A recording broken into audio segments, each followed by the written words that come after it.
আসসালামু আলাইকুম। আপনারা কেমন আছেন? আশা করছি ভালোই আছেন, আল্লাহ ভালোই রেখেছে, আমরাও ভালো আছি আল্লাহর রহমতে। আজ আমি ঢেঁড়স দিয়ে ট্যাংরা মাছ রান্না করবো। ওই যে ঢেঁড়স আমি কেটে নিয়েছি এভাবে, মাঝখানে 2 পিস করে দিয়েছি। আর এই যে ট্যাংরা মাছটা আমি কেটে ধুয়ে নিয়েছি। এই ট্যাংরা মাছ ঢেঁড়স দিয়ে রান্না করতে আমার লাগছে পেঁয়াজ কুচি, তেজপাতা, আস্ত জিরা,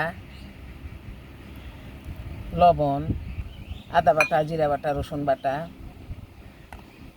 ধনিয়া গুঁড়া, হলুদ গুঁড়া, মরিচ গুঁড়া, সবশেষে সয়াবিন তেল। চলুন এখন আমরা রান্নায় যাই। চুলায় দিয়ে নিয়েছি, তেল দিয়ে নিচ্ছি, জিরা, তেজপাতা, পেঁয়াজ কুচি। এখন আমি পেঁয়াজ কুচিটাকে ভেজে নেব, বাদামি করে ভেজে নেব। তেলানের পেঁয়াজ কুচি আমার ভাজা হয়ে গেছে, এখন পানি দিয়ে নিচ্ছি। এখন আমি যাবতীয় মশলা দিয়ে নেব, রসুন বাটা, আদা বাটা, জিরা বাটা, ধনিয়া গুঁড়া, স্বাদ মতো লবণ, হলুদ গুঁড়া, মরিচ গুঁড়া। মশলা আমার সব দেওয়া হয়ে গেছে, এখন আমি কষিয়ে নেব মশলাটাকে।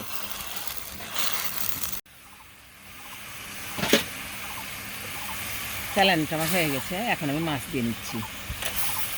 মাছটাকে আমি মশলার মধ্যে কষিয়ে নেব। মাছ আমার কষানো হয়ে গেছে, এখন আমি তুলে নিচ্ছি। মাছটা তুলে নিচ্ছি কারণ এই তরকারি কষানোর সময় আবার ভেঙে যেতে পারে, ওই জন্য আগে একটু তুলে রাখছি। এখন আমি সবজিটাকে দিয়ে নিচ্ছি। সবজিটাকেও ঢেঁড়সটাকে আমি মশলার মধ্যে কষিয়ে নেব কিছুক্ষণ। সবজি কষানো আমার হয়ে গেছে, শুকিয়ে আসছে, আমি পরিমাণ মতো ঝোল দিয়ে নেব। ঝোল দিয়ে নিলাম, এখন আমি ঢেকে দিব এবং অল্প আঁচে রান্না করব। সবজিটাতে বলক এসেছে, এখন আমি মাছ দিয়ে দিচ্ছি। মাছ দিয়ে নিলাম, আমাকে আরও কিছুক্ষণ রান্না করতে হবে, ঢেকে দিব। তরকারিটা হয়ে গেছে, এখন আমি নামিয়ে নেব। এই যে আমার ঢেঁড়স এবং ট্যাংরা মাছের তরকারিটা হয়ে গেছে। আপনার ইচ্ছা করলে এভাবে রান্না করতে পারেন, আশা করছি ভালো লাগবে আপনাদেরও, আমাদের খুব ভালো লাগে। তো আপনারা সবাই ভালো থাকবেন, সুস্থ থাকবেন, আল্লাহ হাফিজ।